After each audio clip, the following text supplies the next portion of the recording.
here we go again.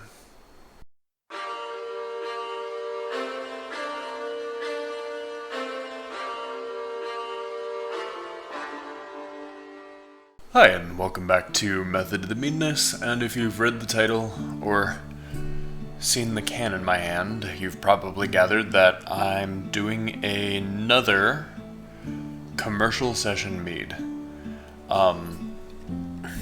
If you saw my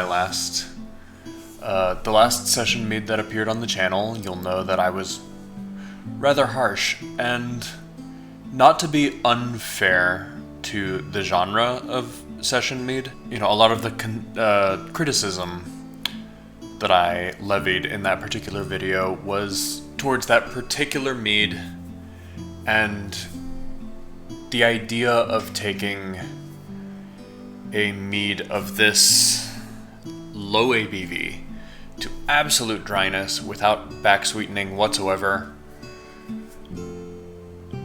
and not having any other, not having anything else going on to balance that out, left sort of a hollow experience to the mead, in my opinion. I'm sure it's somebody's favorite mead, and it is at least very refreshing. It has that going for it, and it did make for a great cocktail. I'll put the link to that video up here. Instead of going off of random Facebook ad, thought I'd head down to the liquor store and see what they had. And this one caught my eye. From Superstition Meadery. It's called Bottom Time, and it is labeled as having honey, obviously, guava, and sea salt. This could be a very intriguing mead. And the salt could absolutely provide a layer of balance to this. And so we'll find out together. But first, the ASMR opening of the can, just right by the mic. I hope that was good. And first things first, I'm going to experience this as intended out of the can.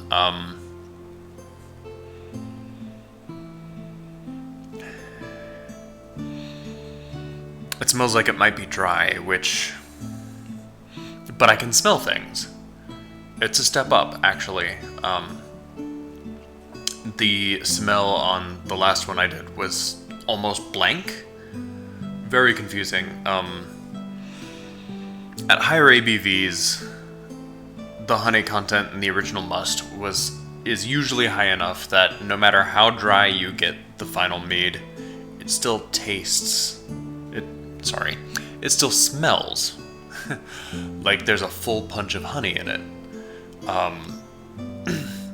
It's one of the weirdest things you can experience. I love introducing people to dry meads, having them smell it and having them taste it, and just seeing the double take that they do when they experience that for the first time. But at these low ABVs, this is 6%, by the way.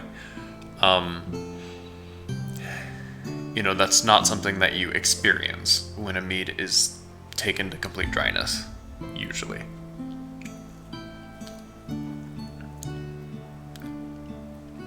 Oh, there was a little bit of back sweetening on this, or it wasn't taken to complete dryness. Either way.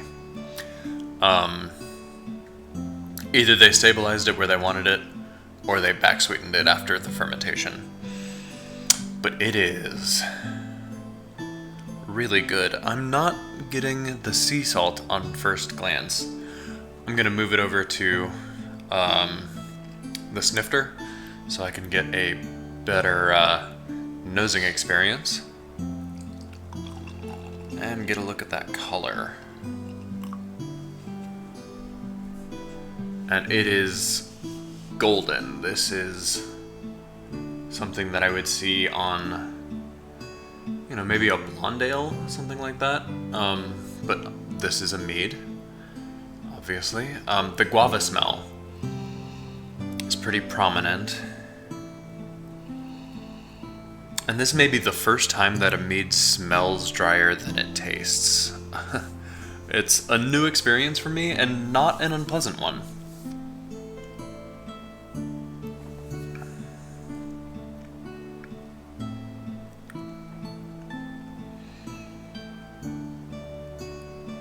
Yeah, this is balanced absolutely beautifully.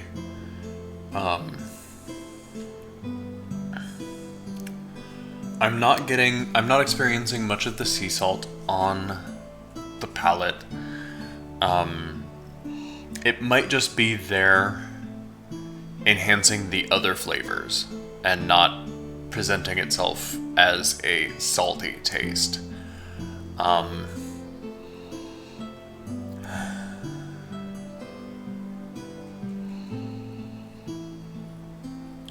But the guava is definitely on the nose. The honey a little less so. And it's not super sweet. It's very pleasant.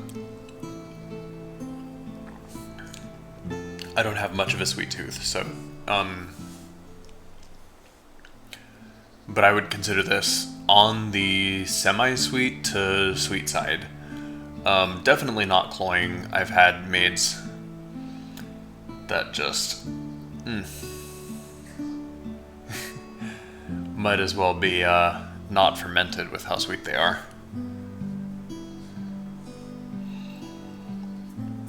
But this is just a lovely drinking experience. I would absolutely get this again. I probably will get this again. Superstition Meadery does have a bit of a reputation of, putting out a good product. And this certainly lives up to that. I do wish there was just a hint more of the salt flavor. Because, a little bit of salinity, like a little bit more salinity, would really, I think, open this up. If it's not the reason that it's as punchy as it is in the flavor department. But I want a little bit more. Like, have you ever had a peanut butter cookie that had just enough salt for you to taste the salt in it? And it just really knocked that flavor profile out of the park. I love a good dessert with a nice amount of salt content. And again, I'm not saying that this is desserty. This would go very well with dinner. This is good on its own. But it's absolutely the first time I'm experiencing a mead that smells drier than it tastes. Which is really throwing me off. Which is, unexpected, and that's something that I'm really glad to see, that, I can, be surprised, 8 or so years into the hobby of making mead. This can still surprise me around every corner.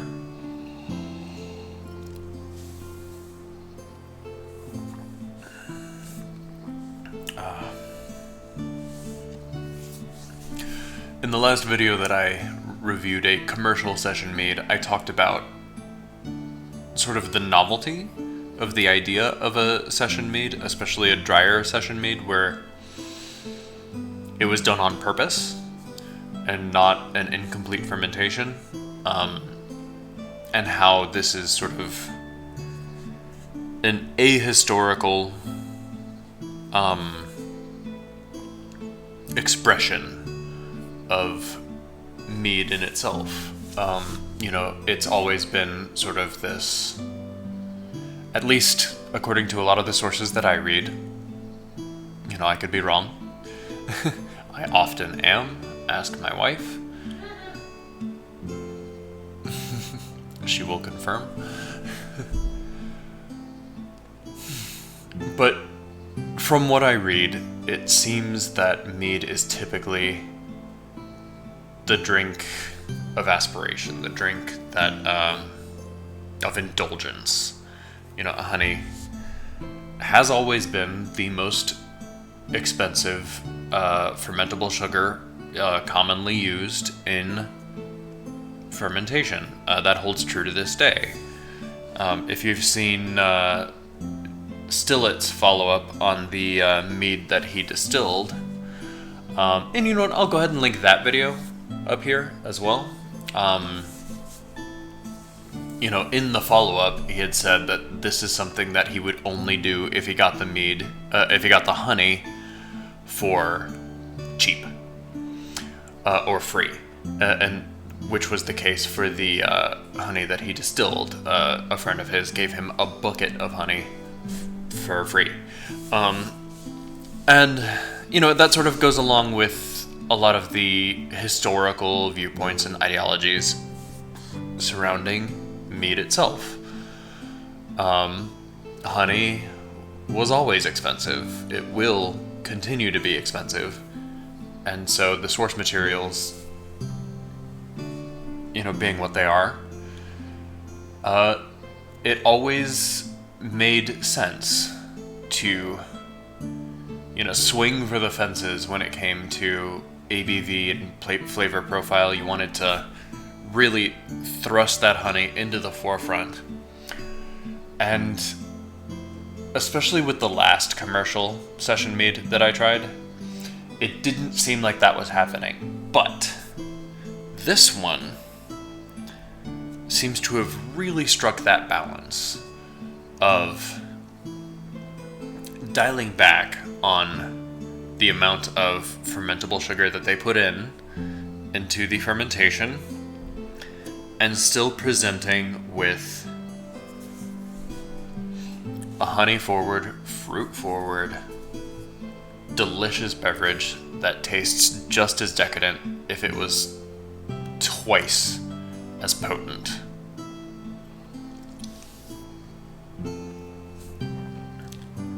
And I think meads with that in mind, session meads with that in mind, are what will allow this niche to truly flourish.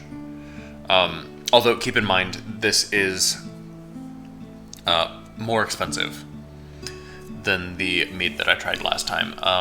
I think I paid about half as much for this one can as I did for the entire 4-pack, not including shipping. With shipping, it was, a little closer to even. Not quite, though. It was still cheaper to get that other mead. But is this mead, 4 times better? I would argue yes, it is.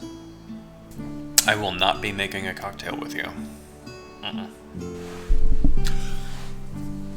I forgot to do this earlier. Editor Burley's just gonna sneak this in somewhere in the video. Don't forget to like the video, hit the subscribe button, hit the bell icon, and comment below, if there are any pop culture meads you'd like to see me recreate, anything you want my take on, or if you're doing anything mead related, even tangentially so. I do love hearing from all of you. I'm gonna finish this. I've been Burley Mullins, and this has been Method to the Meadness.